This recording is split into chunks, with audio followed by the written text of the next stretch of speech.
כיף לי פה. משהו יפה שלא יכולים ללמוד בכל יום. כשאני מגיעה לפה זה כיף, זה חוויה. אני נהנה פה מאוד. וכיף לנו פה. אני נהנית פה מאוד בשיעורים, וכיף לי פה כי אנחנו משחקים ועושים דברים שאנחנו לא יכולים לעשות במקומות אחרים.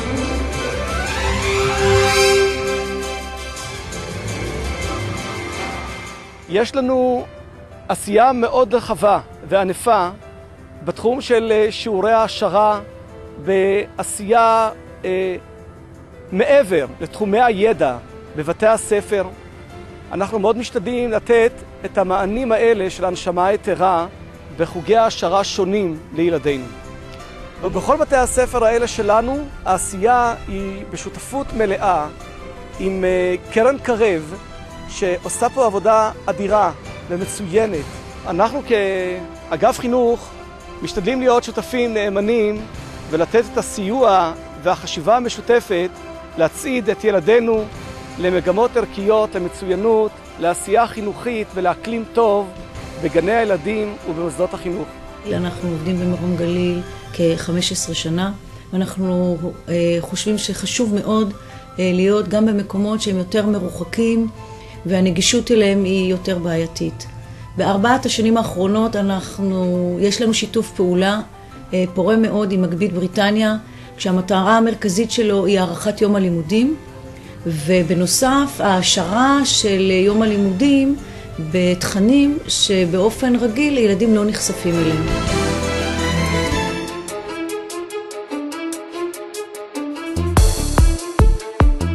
מישהו שמע פעם על המונח קלוז-אפ?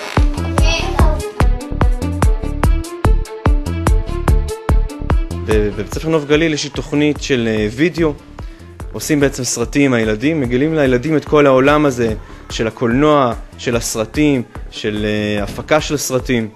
בשבילהם הם לא יכולים למצוא את זה, זה לא התנ"ך והיסטוריה וספרות, זה בעצם דברים שיותר קרובים ליום יום שלהם, העולם של התקשורת.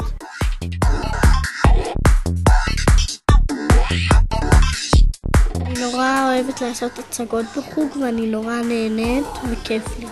אנחנו עושים הרבה דברים בחוג ומה שאני הכי אוהבת זה הסרטים, קליפים ועבודה עם הבובות. תוכניות קרב בבית הספר מעשירות את עולמו של הילד, מגוונות את הלמידה ומהוות הזדמנות נפלאה לתלמיד לבטא את הכישורים האישיים שלו. בעבורנו הצוות החינוכי זו גם הזדמנות נפלאה למנף את אותם תלמידים בעלי הכישורים המיוחדים. זו מצווה, חובה להיות בשמחה, כן, זו מצווה. שמע דוד המלך, הבוחר בשירי זמרה. שמע דוד המלך, הבוחר בשירי זמרה. שמע דוד המלך, הבוחר בשירי זמרה. אני מאוד אוהבת את שיעור תקשורת, כי זה שיעור כיפי ואני אוהבת גם סרטים וצילומים. נווה לימד אותנו איך להחזיק את המצלמה ומה לעשות, כאילו לעשות קאט, לעשות אקשן. קודם כל מתחילים לעשות את התסריט ואחרי זה כאילו מתחילים לצלם חזרות ואז מצלמים. אני מאוד אוהבת להיות כאן בסרטי וידאו ואני ממצה את הכישרון שלי. במרום גליל פעילות קרב היא חשובה. זו מועצה שהיא מפוזרת באופן גיאוגרפי, יישובים מרוחקים. אנחנו יודעים שהפעילות העשרה שילדים מקבלים במוסדות החינוך היא בעצם הפעילות החווייתית העשרתית היחידה או העיקרית, כי אחרי שהם חוזרים לבתי ספר מאוד קשה ההתארגנות בפעילויות מותאמות לילדים בגילאים השונים.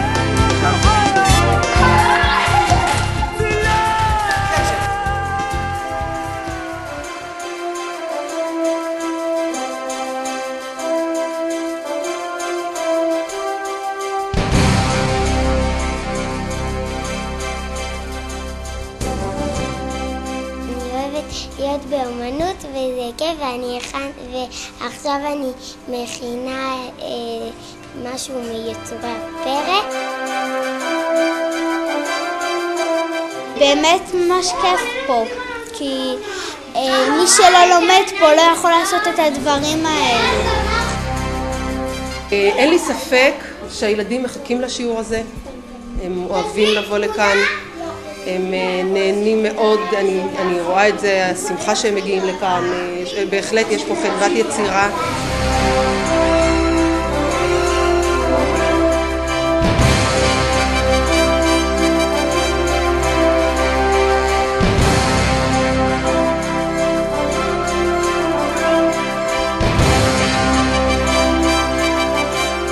אני מאוד נהנית פה, ואני רוצה שימשיכו לעשות את התוכנית הזאת. אני מאוד אוהבת את השיעור אומנות, ואני אוהבת לצייר. התלמידים שאני באה לבית ספר, אני כמעט לא עוזבת את הכיתה. בהפסקה, בשיעורים, כל תלמידים נכנסים לכיתה, אפילו לא בשיעור שלהם, הם רוצים מתי מתחיל השיעור שלנו, רוצים לעשות דברים אפילו בהפסקה. כל הפעילות האלה, התלמידים שלנו נהנים מהמגוון העשיר הזה, אז באה תוכנית קרב ומביאה את זה עד התלמיד בעצמו, הוא נהנה יותר. פשוט ניתן להגיד שאנחנו מרחיבים את דעתו ומנעימים את זמנו של תלמיד בבית ספר ריחניה. כשאני אהיה גדולה, אני אהיה מעולה לאמנות. היה לנו חוג אומנות, הבאנו אומן מקצוען לבית הספר בשיתוף עם התלמידים, שיפרנו את הסביבה הפנימית של בית הספר דרך ציורים על הקירות. זה תרם מאוד מאוד לבית החם שלנו פה. השתתפתי בצייר על הקירות בבית הספר, היה נעים מאוד ונהניתי. הפעילות היא הייתה פעילות לא כל כך גדולה, בגלל שהתקציב לפי מספר תלמידים, ואז הגיעה התרומה של מגבית בריטניה, שהרחיבה את הפעילות ונתנה לה יותר התמקדות בנושאים שהיו יותר קרובים לילדים.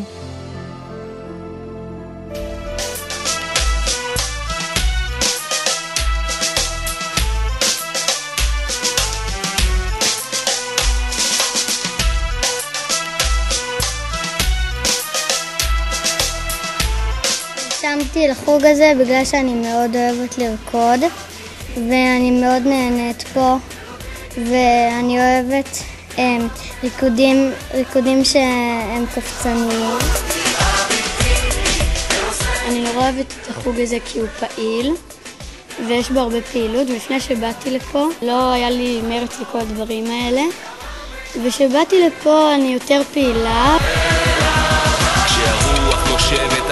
הילדים שלי הם הילדים שלי, כבר 20 שנה הם הילדים שלי, מקבלים שמחת חיים, ביטחון עצמי, לדעת להסתדר בחברה, כמובן יציבה נכונה, קואורדינציה, ואנחנו פשוט נהנות. אני כל יום שאני צריכה להגיע לבית הספר נוף גליל, אני פשוט מאושרת, בכיף, אני נהנית מכל רגע. נשיג את כל שנבקש אם נשאר ביחד, נביט למציאות עמוק בתוך העיניים ונבנה עתיד טוב יותר.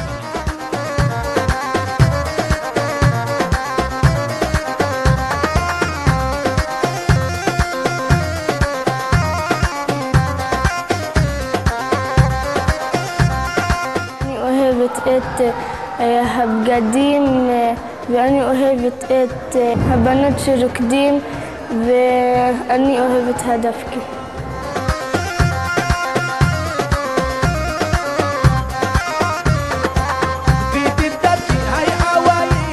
הבנות נהנים וגם מרגישות איך מרגישות כאילו הרגשה נעימה ויפה שלא מרגישים דרך כלל באיזו פעילות אחרת. הם מרגישים שהם מיוחדים עם הריקוד שלהם, מיוחדים עם התלבושת שלהם, שזאת מאוד מעניינת, מאוד יפה, וגם התלבושת הזאת מאוד דומה למה שלבשו הסבתות שלהם.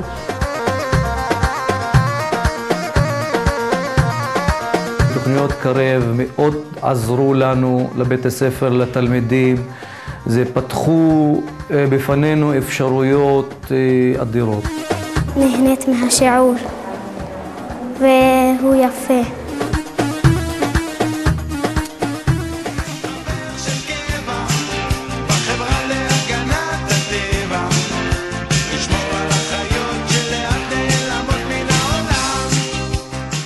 אנחנו מאכילים אותם ומנקים להם את המקום ומטפלים בהם, וזה נוח לטפל בהם.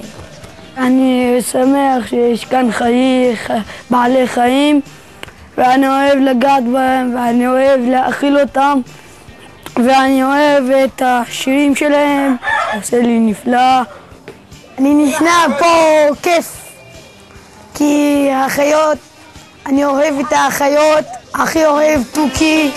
רוצה להיות חבר של קבע בחברה להגנת הטבע.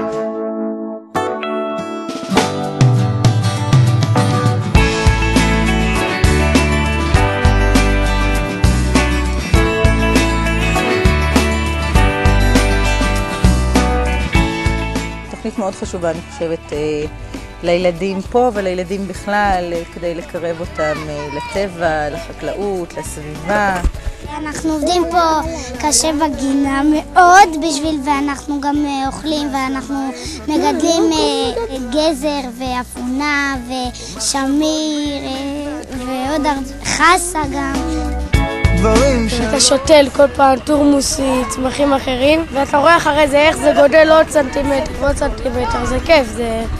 אחרי זה אתה רואה שזה נהיה כבר יותר גדול וגדול. ומה שלא מכיר נותן אז מעבר לפן החקלאי יש פעילות החברתית, קיצור, שמוציאה מהילדים מוציאה אותם מהסביבה הרגילה שהם רגילים בכיתה, 4 קירות מול מורה, מול לוח, פתאום מוציאים אותם החוצה, וזה בשבילם זה כולם זה כמו תרפיה, כמו הירגעות, כמו שעת כיף והנאה. מאוד מעריכים את החלק הזה ואת המקום הזה בעולם של בית ספר, כשבית ספר, אני מאמין של בית ספר קשור בנגיעה האישית, בכישרון של הילד, בעולם הפנימי שלו, ולא תמיד במקצועות הרגילים אנחנו יכולים לעשות את זה. ואיך בלי אותם אני גיטרה, הרוח מנגן עליי בחילופי עונות. אני גיטרה, מישהו בורט עליי בחילופי הגינות.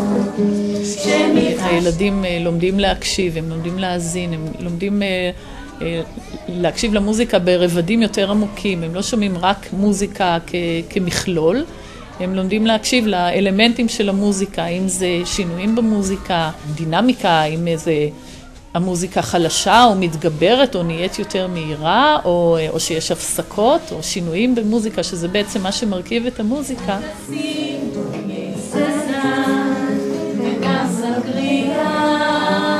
איך הוא מרגיש לקראת הקונצרט, שי?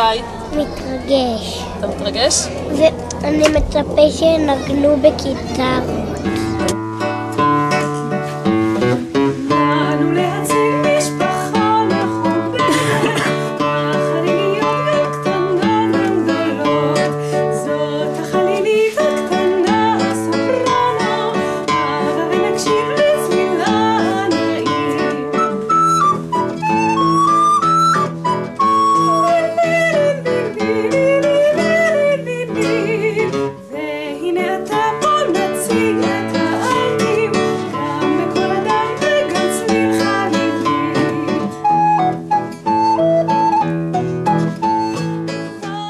בתוך הגן, הילדים חווים באופן בלתי אמצעי את המוזיקה, באופן שבו הם יכולים לפגוש את האומנים עצמם, לפגוש את הכלים. האומנים מפרקים את הכלים מול העיניים של הילדים.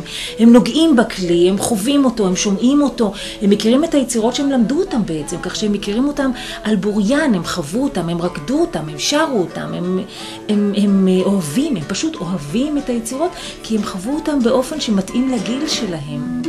היום הם במקום שהם בעצם מכירים מכירים את הכלים, מכירים את השפה, יודעים להשתמש בה, משתמשים בה בתוך חיי היום-יום בגן, בבית הספר, ובעצם התוכנית היא ספירלית, וכיוון שכך ילדים בעצם מצליחים על ידי תהליך מאוד עמוק וממושך לחוות את המוזיקה ולהפוך את הדבר הזה, את הכלי הזה שנקרא מוזיקה לשלהם.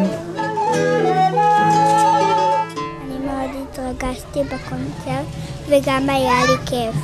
אני רוצה לנגן שאני אהיה גדולה בגיטרה. הילדים לוקחים ומביאים את זה הביתה, והורים, לפעמים אני מקבלת טלפונים בערב, סיגל, את חייבת לספר לי מי זאת רחליקה, כי הילד בא ושר על רחליקה, ומאיפה הם מכירים את השיר אני גיטרה, וזה הפך להיות ממש פרויקט קהילתי, כי גם בקונצרט היום לא ישבו פה רק הורים, ישבו פה אנשים שגרים בכפר חנניה שאין להם בכלל ילדים במערכת, אבל שמעו על הדבר המיוחד הזה, על הדבר האיכותי הזה, שיש כאן בגן היום, והם הגיעו לשמוע. השינוי והתמורה שהתוכנית הכניסה בחיים התרבותיים של הילדים, ביכולות שלהם מחוץ למוזיקה, באפשרויות שלהם להופיע מול ההורים, להצטיין, לא ניתנת לתיאור.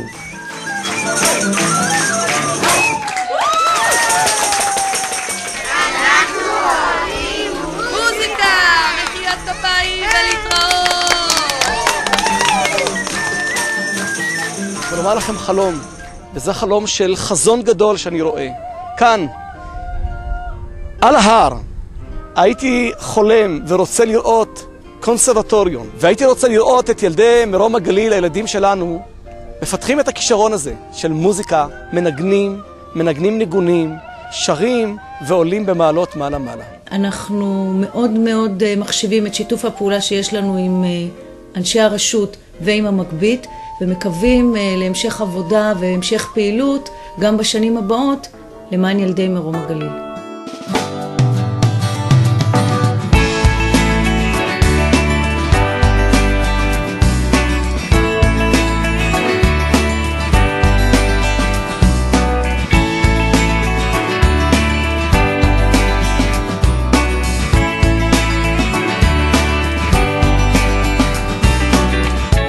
סוף הגעתי לירדן, נכנס למים, נותן לגוף להתרענן, ומחשבות בי מתנקות